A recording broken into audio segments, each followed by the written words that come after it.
नमस्कार बंधुरा आमी अर्पिता अमेजिंग किचेन থেকে আজকে এসেছি আপনাদেরকে পালং শাক চিংড়ি দিয়ে বানাবো। দেখো পালং শাকগুলোকে আমি কেটে নিয়েছি, কেটে ধুয়ে নিয়েছি। এখানে আমি সবজি দিয়েছি বেগুন, কুমড়ো আর আলু।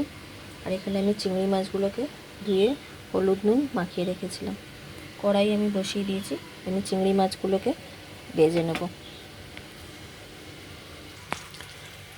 দেখুন আমি এখানে চিংড়িগুলোকে ভেজে নিয়েছি।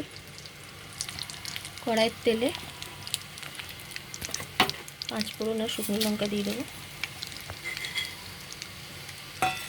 আর এই সবজিগুলোকে আমি একটু হলুদ নুন দিয়ে ভেজে নেব। দেখুন আমার এইগুলো ভাজা হয়ে গেছে। এর মধ্যে আমি একটু জিরে, লঙ্কা গুঁড়ো আর হলুদ দিয়ে দেবো। অল্প কাশ্মীরি রেড চিলি, জিরে গুঁড়ো আর অল্প হলুদ। এবার আমি এই শাকগুলো দিয়ে দেবো এর মধ্যে। এখানে আমি শাকগুলো দিয়ে দিয়েছি। অল্প নাড়াচাড়া করে আমরা এটাকে ঢাকা দিয়ে দেবো। দেখুন আমাদের শাক মোটামুটি হয়ে এসেছে। আমরা এর মধ্যে চিংড়ি মাছগুলো দিয়ে দেবো।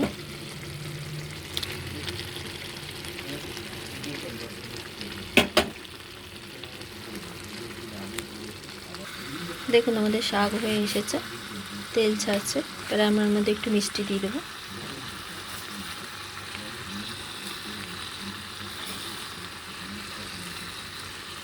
অল্প মিষ্টি দিলে শাকের খাটটা চলে যাবে আর খুব টেস্ট হবে খেতে। দেখুন আমাদের পালং শাক চিংড়ি দিয়ে তৈরি হয়ে গেছে। যদি আপনাদের ভালো লাগে তাহলে লাইক, কমেন্ট, সাবস্ক্রাইব অবশ্যই করবেন। দেখা হচ্ছে পরের ভিডিওতে।